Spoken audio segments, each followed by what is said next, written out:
Woody Overton, host of Real Life, Real Crime, the podcast. And during my 25 plus years of investigating crime, I've seen just about anything you can imagine firsthand. I share those stories each week on Real Life, Real Crime.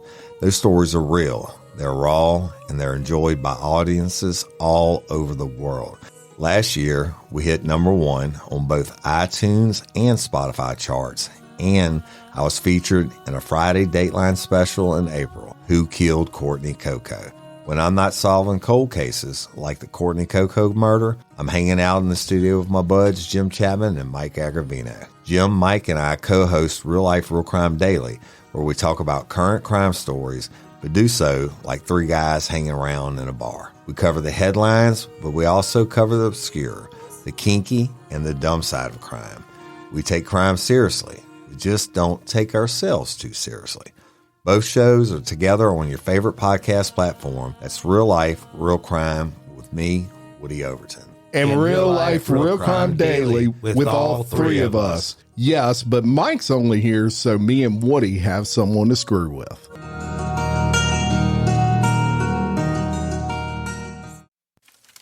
Welcome, listener.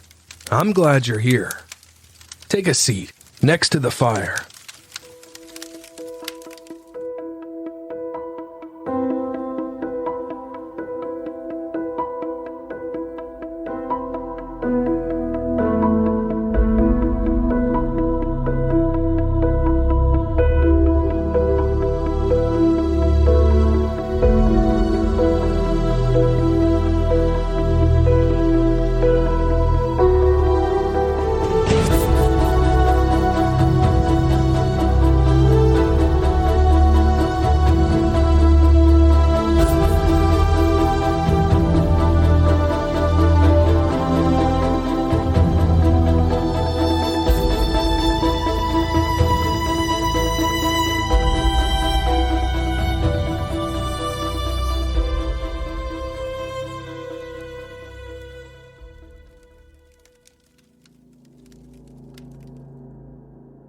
September 12th, 2022, 7:49 p.m., Utica, New York.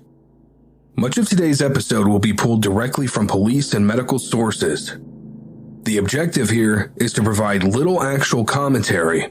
Instead, you will be presented with the facts, and opinions on the events will be directly up to the listener. I don't want to come in here and tell you what to think or believe. And I know situations like this that involves vets with PTSD can be a little dicey when it comes to these opinions. So, here we go. 911, address of emergency. Yes, I am suicidal. What is your address, sir? Street, Utica, New York. Repeat your address to make sure I have it correct. I've been through a bad time. You know, I don't even know. I want to put a gun to my mouth. You have access to a weapon, sir? Yes, I do. But what kind of weapon do you have? You have a 22? I have a 22. Yep. Where is that 22 now? I threw it in the basement, trying to get off. Believe me, I just want to fucking die, man. David Litz calls 911. He informs the operator he wishes to die, is tired of living, and suffers long-term symptoms from the COVID-19 virus. Hold on, sir. What is your name? David, 1601 Nielsen Street, Utica. Dave, what is your last name? I cannot take this. I have long-term COVID, and it's killing me. David, what is your last name? I don't know. Litts. I need to get out of here because I threatened my wife with a gun. You threatened your wife with a gun? Yes, to get out of my house. I don't want to live no more. Okay, David, I'm sorry. Can I have your last name one more time, please? I will kill a police officer. I don't care. David, can I have your last name, please? Why do you want my last name for? I'm going to die. You said your 22 is in the basement, David? It's thrown out the backyard, okay? Okay. So is it in the backyard or is it in the basement? There is going to be something damaged. I'm going to eat everything in this house. That's fucking poisonous. Mr. Litz says he has threatened his wife with a gun and slapped her around. Mr. Litz says he has a .22 caliber gun and a shotgun and would kill any officer who came to his home. I'm going to eat the fucking pills. I don't give a fuck. I don't care if you feel or not. Sorry. David, how many dogs do you... There we go. 100 different pills. Fuck you. David, can you come outside? I ain't gonna kill. No, I'm a veteran. I don't give up. David, can you come outside, please? Well, you don't know me. David, what are you doing? I'm swallowing about 100 pills. David, can you walk outside, please? If I walk outside, I got a shotgun. You have a shotgun now? No, I won't use it. David, do you have a shotgun or not? What do you wish? What do you wish? Who cares? I don't give a goddamn no more, okay? I suffered for 3 fucking years, 3 fucking years of fucking COVID. David, okay? Can you please walk outside with your hands up and talk to the officer that's there? No, I won't. I'm going to kill somebody. I will never walk out. You want to fucking kill me? My fucking wife just left me. 31 years of fucking shit. I don't care. You want to get me? Get me, okay? But I'm going to kill somebody on the way out. I'm tired of it, man. I served this country. Everything else is no help. No help. No help. You want to come out and fire at me? I got some fucking M16 in here. David? No, I will kill. I will kill these son of a bitches. What? Yeah, well, look, the pussies aren't here. The pussies aren't here. No. Motherfucker, let's go! Let's go! It's party time! Fuck you! Come on, David. pussy! It's party time! You will die! You will die! Get out of here! I'm gonna kill you! Give me my shit! The 911 center dispatched members of the UPD to Mr. Litz's home. At 7:52 p.m., Sergeant Skibitsky arrived, followed by Officers Gonzalez, Gill, and Michael Flo, as well as Sergeants Mowers and Goldstein. Give me my shit. David. I am not going to cooperate. I want them to kill me. I need death. Okay? If you can't understand that shit, that's good. Because now it's time. I want to die. I want to die. Come on, motherfuckers! You can't even get me. Motherfucker! Come on! David. Where you at?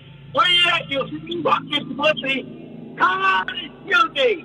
Come on, you rotten bastard! Come on! And Utica police. I will kill them all. I'm not threatening you. I'm fucking promising you. I am getting my shit off right now.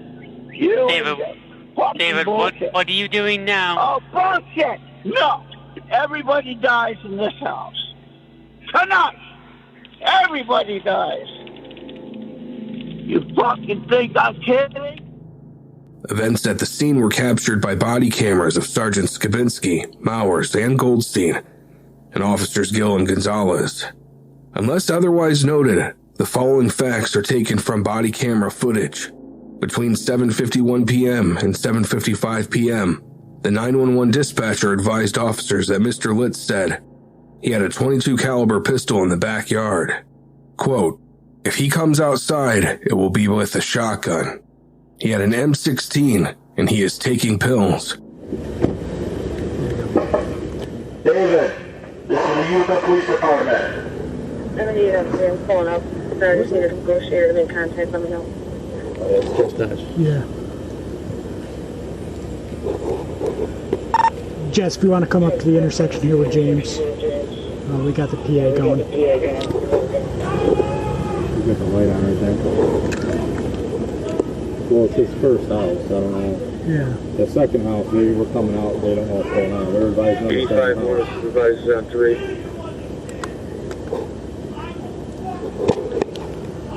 On 3. He's a Marine. I will fuck you up, he said. Yo, keep going back. Go. Get out of here. Thank you for your service. Up the exact one they called, and he's also at 1601 Nielsen Street. Agent Litz. Go again. At 7:55 p.m., Sergeant Skibitsky's body camera captured Mr. Litz yelling from inside his home.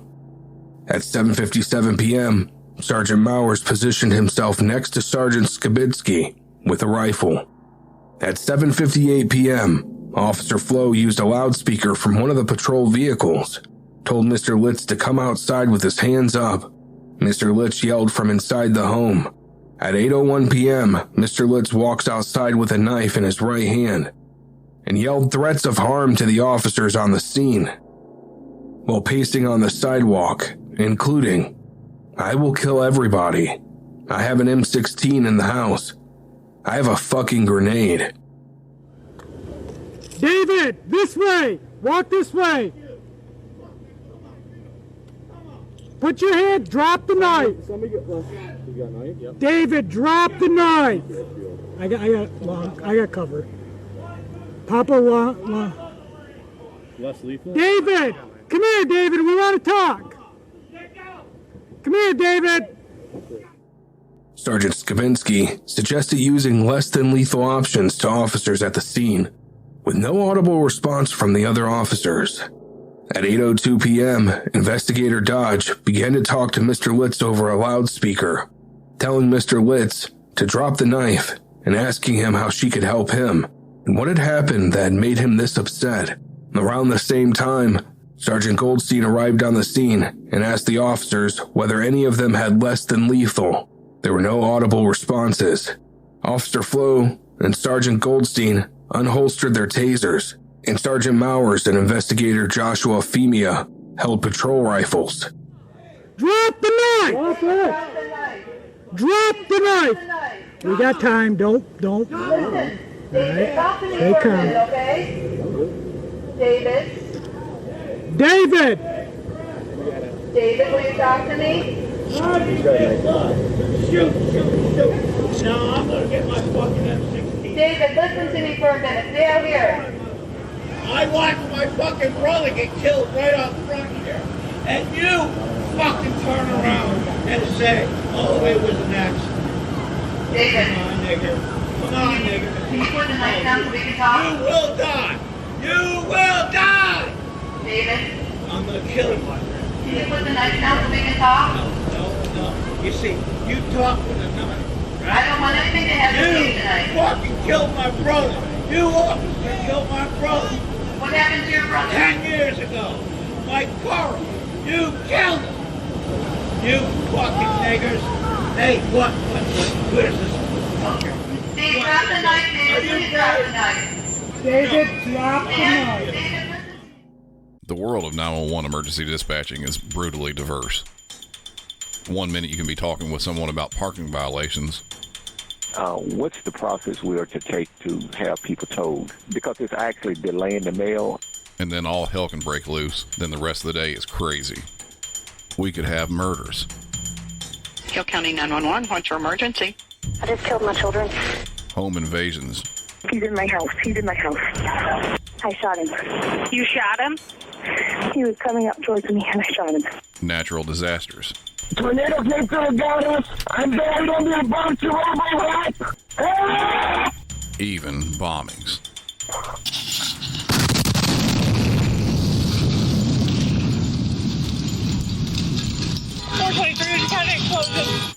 My show, Music City 911, will put you in the dispatcher's chair, put you ear to ear with the callers and responders, and keep you on edge from start to finish. I hope to both educate and entertain, as I'm a 911 dispatcher with over 20 years experience. And just like dispatching, every episode is different from the last. Music City 911. Real 911 calls, real 911 dispatchers. Available to listen to on any podcast app. At 8:04 p.m., while pacing on the sidewalk in front of the house, Mr. Litz yelled for the lights being shined on him to be turned off. At 8:06 p.m., Sergeant Goldstein instructed the officers to retrieve less than lethal from one of the patrol vehicles on the scene. At the same time, Officer Amanda Maciel informed Sergeant Goldstein that Mr. Litz's wife had just arrived, and Sergeant Goldstein provided this information to Investigator Dodge. David, we can see you. All right, just come out with your hands up. We just want to have a conversation with you. We want to help you, David. We don't want to hurt you or anything like that. But just...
At 8:08 p.m., as Investigator Dodge continued to encourage Mr. Litz to put the knife down and talk, Mr. Litz advanced with the knife raised forward and towards the officers at the intersection of James Street and Nielsen Street. Mr. Litz then stopped advancing and walked back towards his house. At 8:08 p.m., Sergeant Goldstein ordered Officer Drew Petrello, who was at the intersection of James Street and Nielsen Street, near station patrol units, to retrieve a less-than-lethal shotgun. As Mr. Litz walked towards his house, Investigator Dodge told Mr. Litz that his wife was present and wanted to speak to him. David, stay out here and talk to me, please. David? Come out! I dare you. Hey, put this... David! David, put the knife down, David! Put the knife down! The knife down! Put the knife down! Put the knife down! Put the knife down! Put the knife down! Put the knife down! Mr. Litz walked south on Nielsen Street, where Officers Gill and Gonzalez were positioned behind a patrol car. Officers repeatedly shout at Mr. Litz to drop the knife and put your hands in the air, but Mr. Litz did not comply. Mr. Litz then raised the knife in his hand, stepped off the sidewalk, and advanced towards officers Gill and Gonzalez. At 8:09 p.m., as Mr. Litz moved quickly towards officers Gill and Gonzalez with the knife raised, Sergeant Mowers and Police Officer Gill fired at Mr. Litz, striking him 7 times. Mr. Litz fell. Put the knife down! Put the knife down! Put the knife down! Crossfire! Shots fired, shots fired. Party down.